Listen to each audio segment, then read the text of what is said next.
Повертаємося у студію програми «Саба». Мене звати Єлизавета Цареградська. Вітаю всіх, хто до нас щойно приєднався. Ми протягом наступної години будемо говорити на тему найголосніших судових справ, які відбулися в Україні, і запросили політичного експерта Тараса Чорновіла. Доброго ранку. Доброго ранку, вітаю вас.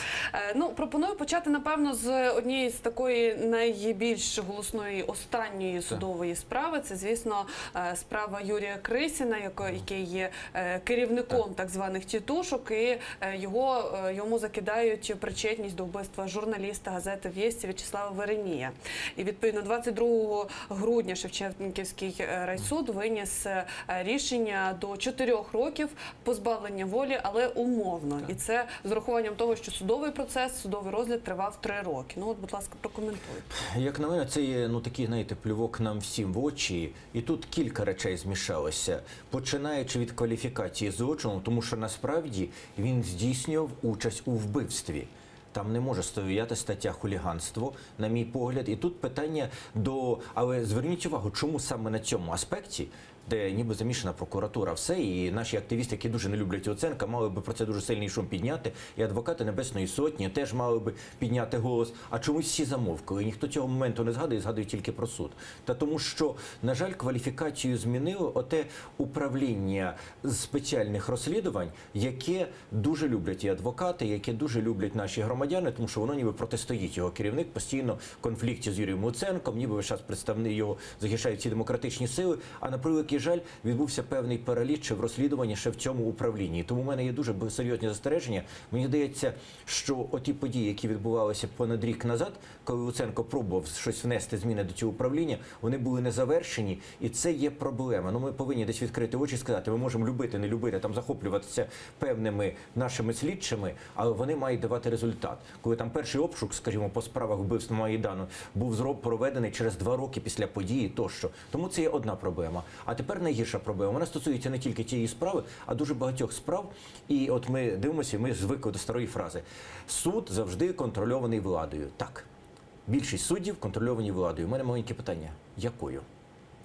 Якою конкретно?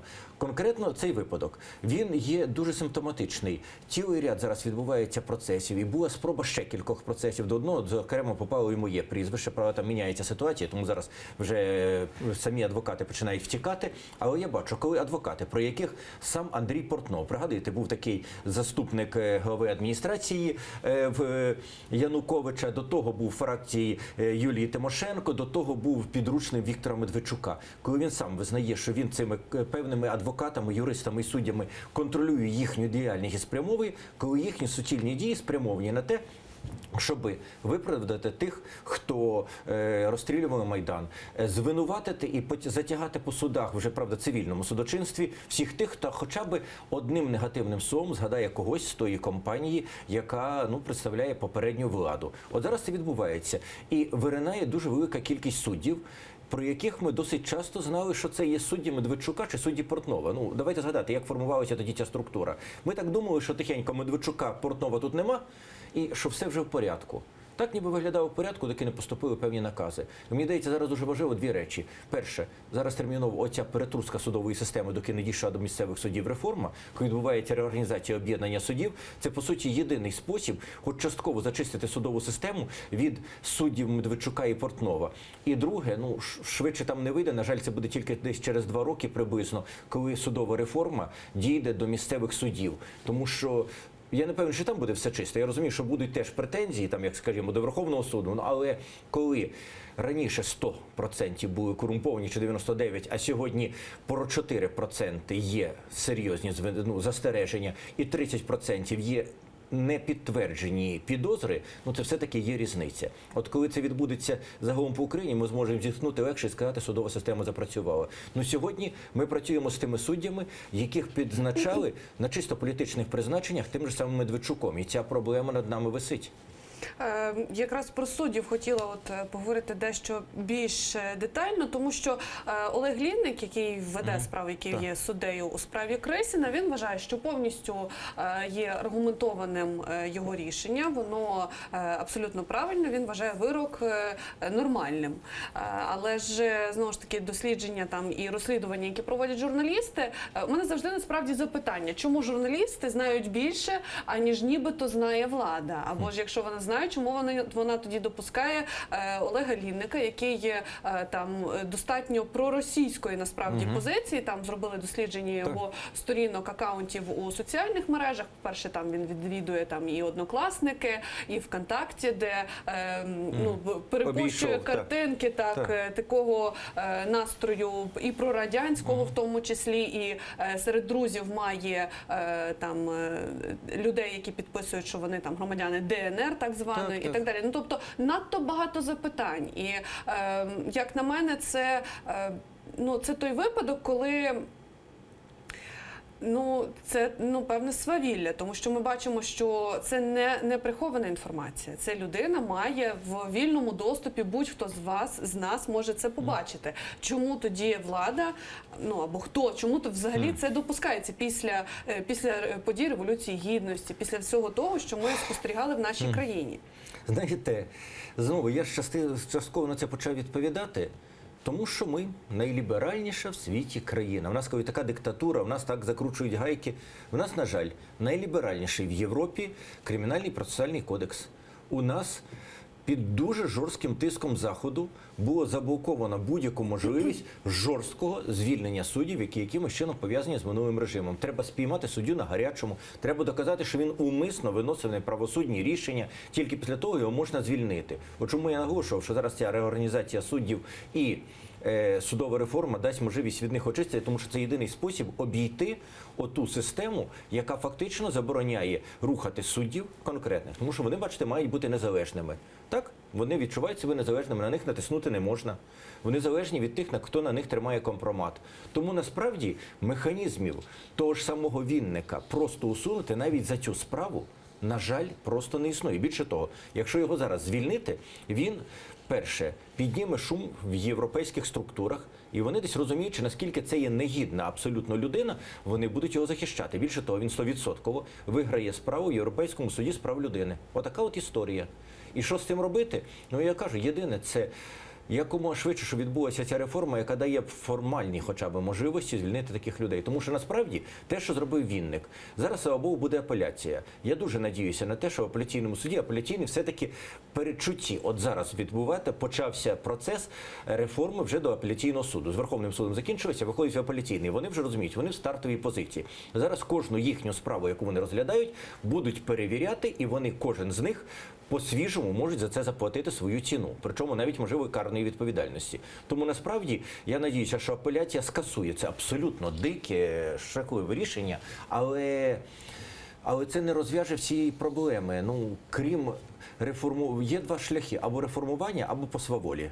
По сваволі всім найбільше подобається. Мені, до речі, в цій ситуації теж воно подобається, але Пане Тарасе, знову ж не таки, дадуть нам. Саме про шляхи вирішення цієї проблеми хочеться поговорити, тому що ми прекрасно розуміємо, підбиваючи підсумки цього року, ми розуміємо, що нам надалі дуже багато треба з чим працювати, над чим працювати. І от ви кажете, ми ліберальні, але ж, вибачте, якщо суддя, який позбавляв прав автомайданівців, які їздили в Межигір'я за підробленими протоколами даївців, зараз продовжує свою діяльність, не знаю, в судах, і, в принципі, ви кажете, що нічого ми йому зробити не можемо, тому що суд з прав людини на його боці. Має бути якийсь механізм, який це врегульовує. Я кажу, єдині два механізми, один з них зараз почав трошечки робитися, ми таким чином, можливо, трохи змінимо дещо в київських, зокрема, судах, це є об'єднання судів, реорганізація судової системи, теж в рамках судової реформи. І другий момент – це громадські ради доброчесності, в ході судової реформи. От зараз вони формуються для того, щоб провести судову реформу щодо апеляційних судів. На жаль, до місцевих судів вони дійдуть тільки десь через 2 роки. І це колосальна проблема, тому що ми стикаємося з таким свавіллям саме в місцевих судах в першу чергу. Тому воно нас найбільше зараз тривожить, найбільше лякає. До них ще досить далеко. А інших варіантів нема. Розумієте, от тоді та була історія, коли ми вважали, що кожен суддя, який зробив злочинні рішення проти справ на Майдані, що ми його легко позбудемося. Виявилося, що якщо діяти за законом, зовсім ні. Суддя що говорить? То окремо Вінника справа, я ж пригадую цю справу. Він, коли прийшла люстраційна комісія, почала перевіряти, а він навів конкретні приклади. Ось мені надали протоколи. Протоколи абсолютно конкретні. А я не мав можливості перевірити, чи вони фальшиві. Винен міліціонер, який їх зробив, даїшник тодішній, який зробив. А я дістав протоколи, на яких стоїть штамп, підпис і все. І люстраційна комісія розводить руками, тому що закон не передбачає їх чогось іншого, а коли зробити трошки більші можливості за цим фактом, ти виносив рішення, якими зачепили людей, які були на Майдані. А це вже європейські інституції, на жаль, вступають. А тому я ще раз кажу, ми платимо колосальну, дуже дорогу ціну за те, що ми хочемо бути демократичною державою. Але в тій демократичній державі при часів так того ж самого, я згадую Портнова, тому що ми зараз говоримо про суди, а найстрашніші наслідки ми зараз пожинаємо тої портновської реформи того періоду. Так от, часи Портнова відбулася в мене одна дуже цікава розмова, коли оцей кримінальний процесуальний кодекс, через який можливі затягування процесу по Януковичу, по Небесній Сотні, до безкінечності, їх десятками років можна тягнути, я підійшов там до ложі почесних гостей в Верховній Раді, я тоді ще був депутатом, і почав дискусію з Портновим. Дискусія швидко закінчилася, тому що я перед тим написав на нього дуже жорстку статтю, він мене обматюкав, я його, ми розійшлися, але після того в мене продовжилась дискусія з одним з його помічників, якого я теж знав, який працював в адміністрації президента. І в неї така була його відповідь мені. Тарас, от ти тут розкажеш нам про якийсь неправильний гіперліберальний кодекс, заспокійся. Таких, як ти, ми і по безпреділу посадимо. А коли до нас дійде, то ви будете нас судити за найліберальнішим в світі процесуальним кодексом. От і маємо цей результат. Ця людина сказала точно те, що ми маємо сьогодні. Нам потрібно міняти закони в бік певної жорсткості. Давайте згадаємо, було 5 спроб поміняти процесуальні закони для того, щоб вони стали більш ефективними, більш дієвими. З них 2 спроби було реалізовано, 3 провалилися. Провалилися під найжорсткішим пресингом партії «Батьківщина» Власенка, який страшно обурювався, що тепер не можна затягувати судові процеси до безкінечності, правити про ті штрафи за безкінечні відводи суддів. До цього ж адвокати могли за один день 5 разів оголошувати відвод судді і, по суті, зірвати розгляд судді певної справи. А зараз за це штраф доведеться платити. Він обурився, як так? Мені не дають можливість по 5-10 разів відвод оголошувати тому самому судді.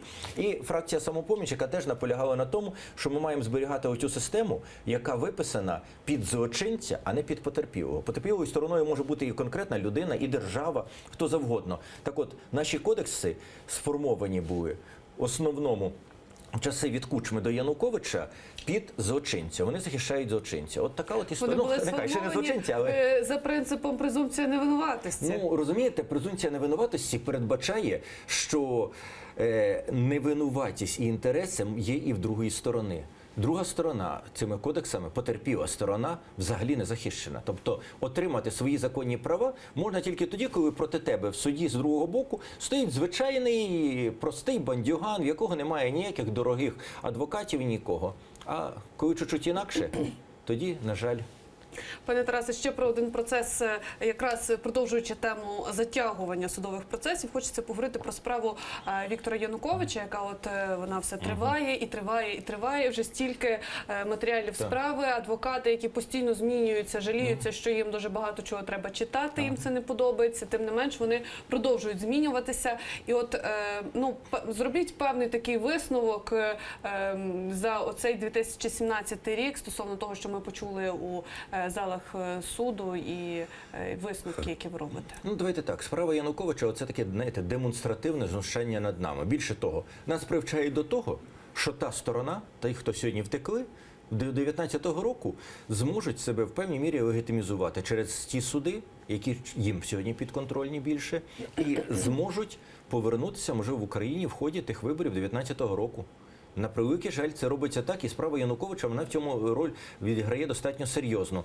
Показати безперспективність тих спроб сьогоднішнього там суспільства, влади, прокуратури тощо посадити в тюрму чи звинуватити, вдобути конкретний вирок по справах команди Януковича. Оце є дійсно жахливо. Ну, просто порівняйте ситуацію в цьому ж самому суді. Ну, це є якраз отой принцип свідомого демонстративного затягування. Беремо український, американський суд. Америка для нас же ж ніби зразок демократії. Ми так ніби змирилися з тим за замовчуванням, що це є так. Уявимо, в американському суді адвокат входить в процес, потім виходить з процесу, має на це право, а потім знову входить в процес. Я не впевнений точно, але мені здається, що його адвокатська компанія за такий кульбіт туди-назад заплатить порядка $500 тисяч, може $250 тисяч штрафу. У нас це абсолютно в порядку речей. Більше того, адвокат вертається і говорить, ні, мені тепер треба 3 місяці, щоб знову ознайомитися зі справою. Інші речі. Ну ви розумієте, що це є елементарне пряме знущання. Це можна вирішити одною нормою закону – ввести штрафні санкції за подібні дії адвокатів. Ну, але наші депутати бояться цього, тому що вони розуміють, що колись їх доведуть судити, і їм, незалежно від того, в яких вони є фракціях, саме основним напрямком захисту буде саме використання оцих можливостей затягувати до безкінечності процес. Знову ж таки, за що конкретно судять в цій справі Януковича? Ми вже забулися. Судять його не за те, що десь там відбувалися якісь події на Майдані. Його судять в цьому процесі не за те, як він втікав в Крим чи він не втікав в Крим, як він перетинав чи не перетинав кордон. Його судять за один документ, один листочок, на якому написано: «Я, президент України Віктор Янукович, звертаюся до президента Путіна з проханням ввести війська в Україну». Ну, не дослівно, але приблизно такий. Цей документ є найвищою, має рівень легітимізації в світі. Він офіційно оприлюднений Російською Федерацією на засіданні Радбезу ООН і офіційно за поданням Російської Федерації зареєстрований в архівах ООН, в секретаріаті ООН. Вищого рівня підтвердження нема. Жоден нотаріус в світі не дасть такого рівня підтвердження документу, як цей. Плюс на основі цього звернення було прийнято рішення Ради Федерації, Російської Федерації з дозволом вводити війська в Україну. Фактично легітимізували оцих зелених так званих чоловічків в Криму. Це документ підтверджений на 2 рівнях – вищого законодавчого органу Росії і вищого органу всього світу. Як би виглядав суд в Сполучених Штатах Америки? Це було б засідання, яке б один день тривали процедурні моменти, на другий день винесли би вирок. 2 дні. Все, більше нема що. Допитали би, може, 5 свідків. Більше людей свідчити з цієї питання не мають про що. Ну, ще би висели запити на свідків до Російської Федерації, які би не приїхали. Там депутатів, керівників Ради Федерації. Все. Кого ми слухаємо? Ми слухаємо довгі знущання, коли викликають Яценюка і починають розпитувати, а що там відбулося, а що ви робили на Майдані, допитують Авакова, а як ви прийшли в політику, а чи не було у вас, коли ви приходили в політику, якихось фінансових чи економічних злочинів? Може було, але яке це має відношення до того факту, що відбулося оголошення: Віктор Янукович зробив державну зраду. Він закликав іноземні війська в Україну. Був до цього законний Майдан чи не був законний Майдан? Був це державний переворот чи це була революція? Це не має значення. Ти здійснив зраду уже після того. Досліджується один-єдиний епізод. Суд спокійно сидить і слухає уже багато місяців розгляд будь-яких справ, окрім одної єдиної, по якій Генеральна прокуратура внесла конкретне звинувачення. Я ще раз кажу, це є параліч нашої правової системи, яку треба міняти в першу чергу на законодавчому рівні.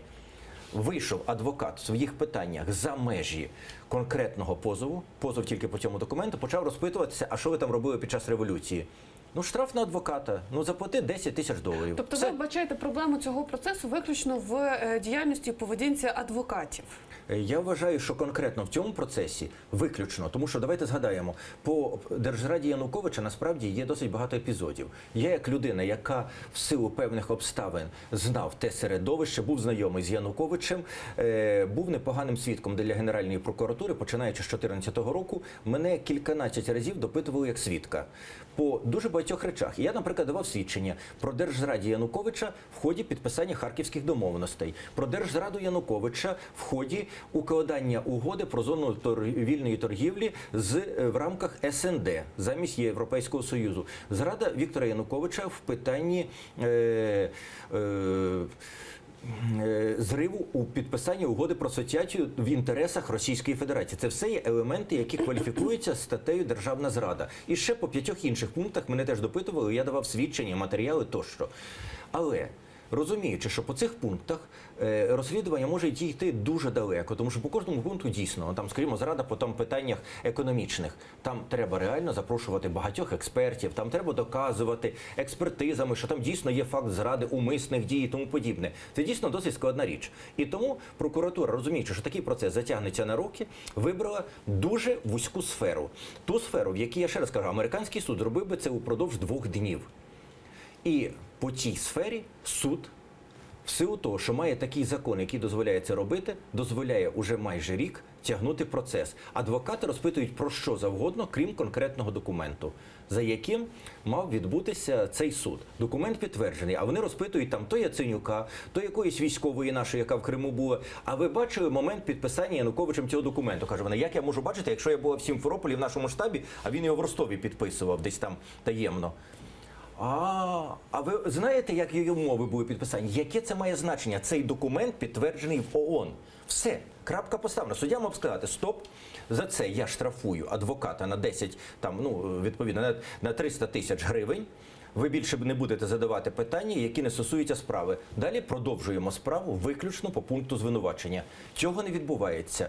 Про кого можна говорити? Можна говорити про, перше, про закон, який дійсно працює на злочинця. Друге, ми можемо говорити про певну всеядність судді, який, на превеликий жаль, навіть тих механізмів, які має, він мав би зупинити будь-який допит, коли починають допитувати взагалі не по темі. Він цього не робить і, очевидно, боїться, щоб його не звинуватили в тому, що він десь там порушує якісь там закони, то що може на нього і впливи певні є, і тиск є. Він ж теж проходив десь там по справах Майдану, тощо. І пункт 3.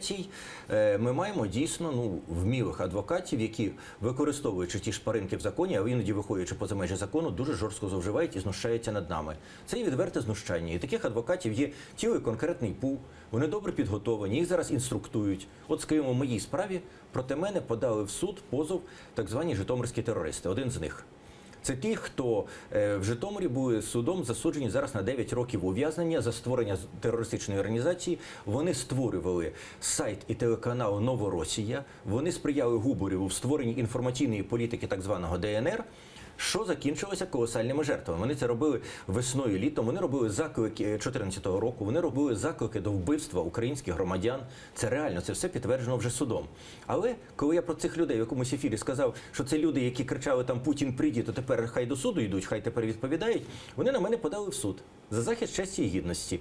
І раптом я починаю копати, і адвокат, яка представляє їхні інтереси, виявляється, це людина, яка в соцмережах дуже дружить з Портновим, яка поширює його дописи. Я перепитуюся нашу знамениту юристку Анну Маляр, кримінолога нашого, яка дуже добре знається в цих справах і дискутує, науковця. Вона мені теж підтверджує, що в всіх телевізійних дискусіях ця адвокатка, яка представляє цей позов, вона дійсно представляє ту ватну сторону.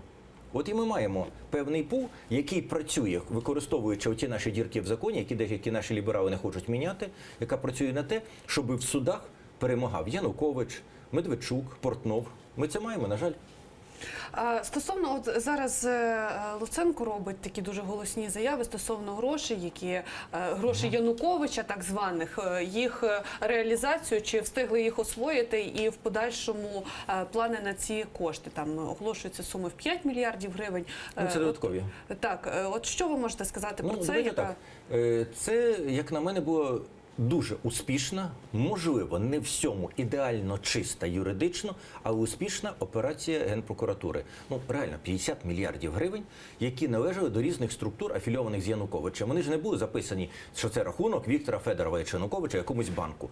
Вони лежали в банківських структурах України, їх не змогли швидко вивести, їх вдалося заарештувати завдяки керівництву Ощадбанку. І тут Пишному треба віддати Андрію належне. Він зумів це зробити, навіть ризикуючи в чомусь, і він зараз дістає за це на горіхи від дуже дивних людей в НАБУ. Дуже дивних. Мене це просто вражає, тому що НАБУ почало шукати корупцію там, де 100% коштів попали до державного бюджету.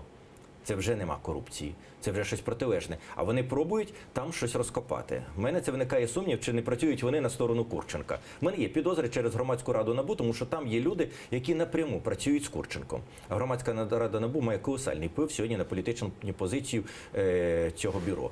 Але це окрема тема. Що стосується Луценка, він прийняв рішення, що основне завдання прокуратури, оскільки сьогодні він не може боротися згідно з законом з нинішніми топ-корупціонерами, а старі в основному повтікали, то вишукування і повернення державі тих коштів, які вони свого часу накрали. Так відбулося, скажімо, зі Злочевським. Злочевського, це колишній міністр паливо-енергетики, теж було за що судити. До речі, доблесне наше НАБУ закрило, вилучило і закрило проти нього всі провадження. От зараз говорять, чому Злочевський не сидить, чому люди минулого режиму не сидять, а їх зараз масово закриває справи всі НАБУ. Отака теж цікава штука. Всі люди, які зав'язані на Курченка, НАБУ вилучає, закриває справи. Цікаво, правда? А коли стосується цих речей Луценка, там є єдиний момент конфліктний. Він, власне, два моменти конфліктних. Перше, він конфліктує з міністром фінансів, тому що міністр фінансів не виконав рішення Верховної Ради, не виконав закон. Верховна Рада змінами до закону про держбюджет ті гроші, які реально живими грошима, перейшли до державного бюджету. Казначейство підтвердило довідкою, що гроші поступили на рахунок державного казначейства. Не люблю цього слова казначейство, українською взагалі-то мала би бути державна скарбниця. Я надіюся, колись ми перейменуємо такі речі в законодавстві. І буде не кримінальний кодекс, а карний кодекс, як у всьому світі. Менше з тим. Казначейство поки що підтвердило надходження цих грошей. Ті гроші мали піти в першу чергу на виконання тих речей, які визначила Верховна Рада. Не першу, це закон. А міністр фінансів вирішив достроково погасити наші зобов'язання перед Міжнародним валютним фондом. Тобто він напряму порушив закон, проголосований Верховною Радою. Луценко проти нього відкриває з цього приводу провадження. На мій погляд, має право. Можна сумніватися, чи правильно розподіляла ті гроші Верховна Рада. Але це вже є закон. Міністр не може не виконувати закон. А другий момент – це конфлікт. Тут між Луценком і НАБУ якраз немає цього конфлікту. Він більше конфлікт між НАБУ і банківськими структурами. І от в мене виникає питання, а для чого взагалі-то сьогодні НАБУ так хоче розсекретити результати судового засідання, в якому ті гроші були повернуті Україні?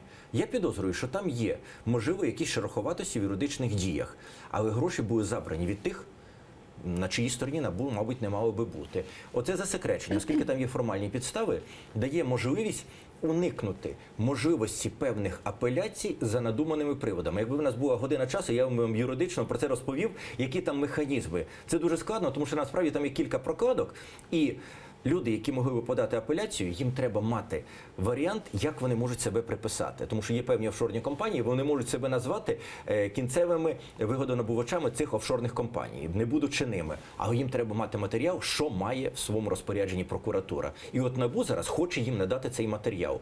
Я надіюся, що це не є умисно, що це є від немудрості. Але якщо за цими людьми, які хочуть надати, стоїть Курченко, і за тими грошима, які конфісковані, стоїть Курченко, треба щось розуміти. Щось тут недобре. А власне більше по цій справі питань нема. 5 мільярдів – це ще кілька рахунків, які були знайдені команди Януковича в Україні. За цими рахунками не стоять конкретні люди. Там є ознаки фіктивності, тому що так часто колишні гроші ховалися. Ті гроші будуть конфісковані до державного бюджету, а далі знову появляться якісь адвокати, які попробують доказати, що якісь абсолютно ліві люди, які не мають жодного відношення до цих грошей, нібито до них відношення мають. Мені більше цікаво, зрозуміло, що там справа Курченка, це дійсно дещо і питання до НАБУ, це дещо інша тема для розмови. Мене більше цікаво, чому тоді Луценко знову ж таки серед цієї прекрасної новини, у цій прекрасній новині про те, що от конфісковані ці кошти, чому говориться про те, що велика їх частина насправді не освоєна, навіть у тих уже, що вилучені. Тобто тоді постає питання. Це є дискусія Луценка з міністром фінансів, навіть не з урядом, з міністром фінансів. Я маю свої певні підозри і міркування. Мені здається, що нинішній міністр фінансів недовго збирається затриматися в цьому уряді і має намір стати функціонером, дуже високопоставленим функціонером Міжнародного валютного фонду. Якщо він зробить дострокове повернення певних коштів, ці кошти починають знову провертатися в Міжнародному валютному фонді, це дає додаткові певні бонуси, він може їх використовувати раніше, і це додає йому певних балів, якщо будуть йти питання про його затвердження. Це чутки, це не є підтверджено, але міністр фінансів в зв'язку з цим відтягнув до грудня місяця цілу велику серію проплат, які мали здійснюватися за рахунок цих грошей. Тобто гроші лежали в бюджеті, в грудні місяці місяці, вони не можуть бути реалізовані, скажімо, на будівництво доріг, на переоснащення лікарень вже просто не встигнеться.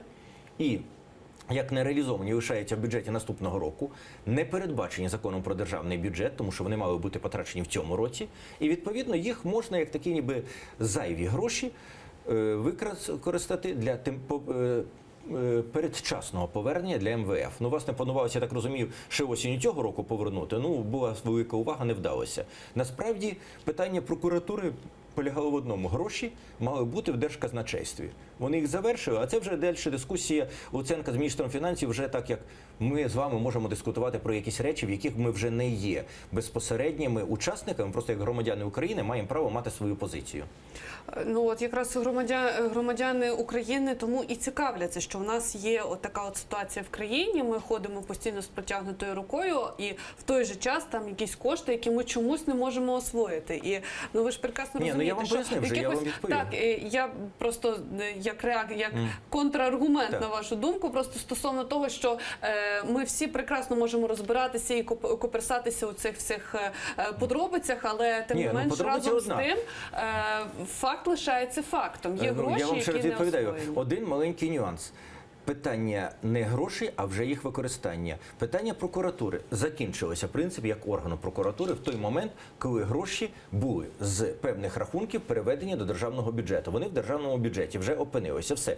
На цьому питання прокуратури закінчилося. Зараз ми маємо ставити питання безпосередньо до міністра фінансів, навіть не до Кабінету міністрів, тому що Кабінет міністрів виніс відповідні належні рішення на виконання закону про держбюджет. Тому насправді це є вже питання зовсім іншої сфери. Тому що ви мене підводите, що ніби тут питання самої процедури повернення грошей, ще там щось. Процедури і нема. Гроші – це підтверджено Держказначейством в повному обсязі. Всі 45 з чимось мільярдів гривень перераховані до державного бюджету. Офіційно. Все, там закінчилася процедура. Все питання в тому, чому ці гроші не були потрачені на ті статті, на які було виписано законом Верховної Ради.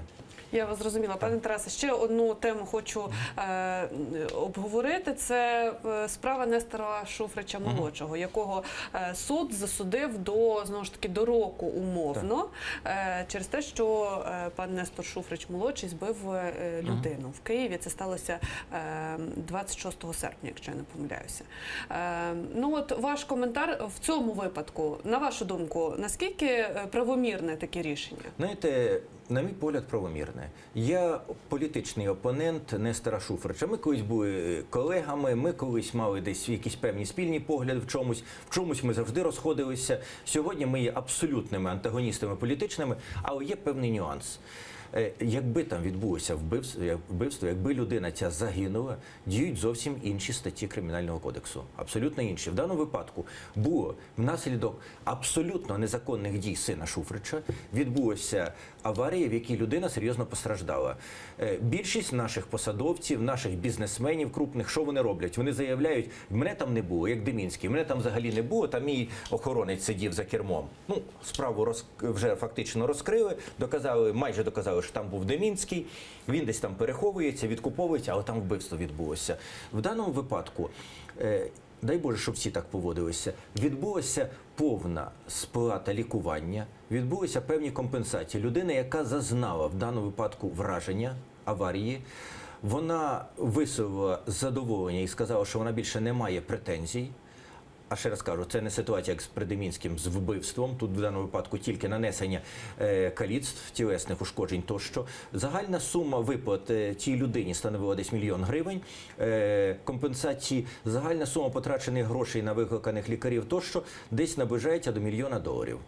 На мій погляд, мені здається, що тут є дві речі. Перша річ, що самі мажори, які ганяють і створюють загрозу, і певний прецедент покарання мав би існувати, на мій погляд, але з другого боку, ну дай би Боже, щоб в нас, після того, як сталися такі речі, таким чином дбали про тих, хто постраждав. Тому, на мій погляд, чисто виходячи юридично і з моральної точки зору, ну, наприклад, якби я казав, який би справедливий вирок був, я би сказав, не 1, а 3 роки, але умовно. знову ж таки умовно. В цій ситуації це було би справедливо. Ну от ви дуже вдало зазначили саме про як прецедент і такий приклад мажорів, які ганяють на дорогих автівках. І саме це той випадок. Звісно, там сторони пішли, вони підписали мирову угоду. Також так співпало, що зараз постраждалий оформлює договір купівлі будинку в Херсоні. Ну, тобто ця інформація вже є, вона там є, там відкрито, там мільйони гривень дістав він. Ушкодження, яких зазнав потерпілий, це все ж таки черепно-мозкова травма, в результаті якої йому будуть вживлювати титанову пластину там у січні цього року. Ну, тобто це все зрозуміло, що це дуже дорого, і тим не менш ми бачимо, що в нашій країні є проблема певна з оцим відсутністю такого я не знаю, правила, що кожен має відповідати. Ну добре, голосний випадок з ДТП у Харкові зараз також розслідується, він триває і не сходить зі шпальт газет. Але все ж таки у нас є така проблема. Як на мене, але тут є певний нюанс. Давайте вертатися до українського законодавства. Українське законодавство досить чітко розділяє ці речі. Якщо внаслідок злочинних дій водія, де немає обтяжуючих обставин, людина не загинула, а дістала певні там травми, каліцтва тощо, це є питання, ще крім всього іншого, цивільних домовленостей і розв'язання проблеми між винуватцем аварії і людиною, яка постраждала. Якщо людина загинула, або є обтяжуючі обставини, людина, яка була за кермом, була п'яна, і це доведено, у нас велика біда в тому, що в нас, коли люди п'яні за кермом, якось раптом зникають експертизи тощо, і дуже нечесно там відбувається. Тут треба навести певні порядки. Але якщо відбулися такі нюанси, вже домовленості не мають грати ролі. Вони можуть сплинути на якесь пом'якшення покарання тощо, але там, де відбулось вбивство, там вже людина, яка вчинила цей злочин, уже стоїть не напроти тих, кого вона покалічила, а напроти держави. Коли вона стоїть ще поки що, в випадку не дійшло до загибелі, напроти того, кого вона покалічила, там можуть бути домовленості. І якщо відбулася компенсація, то покарання все одно мусить бути, але воно може бути дійсно мінімальним. Тут інший момент, який мене тривожить. От їдемо по місту. От я їду теж перевищую швидкість. Я їхав до вас, маю їхати 60, я їхав 80. Дороги вільні. Мене хтось зупинив, так, за 80 кілометрів в місті, згідно діючим сьогодні законом, мене не мають штрафувати, але мене мали зупинити і мені зробити усне попередження про перевищення в межах 20 кілометрів на годину. Мене хтось зупинив? Ні. А 25 водіїв, які мене обігнали на швидкості від 100 до 160 кілометрів на годину. Це сьогоднішній ранок, буквально годину назад. Мене обігнали на таких швидкостях. Це вже забагато. 160 сьогодні я бачив людину, я можу оцінювати швидкості. Я сам непоганий водій, у мене досвід, слава Богу, вже кілька десятків років, я наїздив десь порядка 2 мільйонів кілометрів. Повірте мені, я можу оцінити швидкість. В тому числі я брав участь в якихось перегонах, 160 км на годину. Сьогодні біля мене пролетів автомобіль. Це хтось їх сьогодні зафіксував. Ця людина убивця. Його ніхто не зафіксував. Я впевнений, що якщо його і побачили наші патрульні, вони махнули рукою, ми все одно не доженемо. А технічні засоби фіксації досі не працюють уже багато років і тому подібне. Тому тотальність покарання, причому наростаюча, друге, третє покарання зростає, а потім кримінальна відповідальність, подібне щось вводиться нині законом, який зараз вступає в силу, це вже добре, але тільки тотальність відповідальності може в певний момент це все зупинити. Я вас зрозуміла. Я вам дуже дякую за розмову. Тарас Чорновіл, політичний експерт, підбивав з нами підсумки 2017 року у судових справах. Я прощаюся з вами, бажаю вдалих вихідних. Не перемикайтеся, будьте з телеканалом Антер. Менда Крим, Крим тут.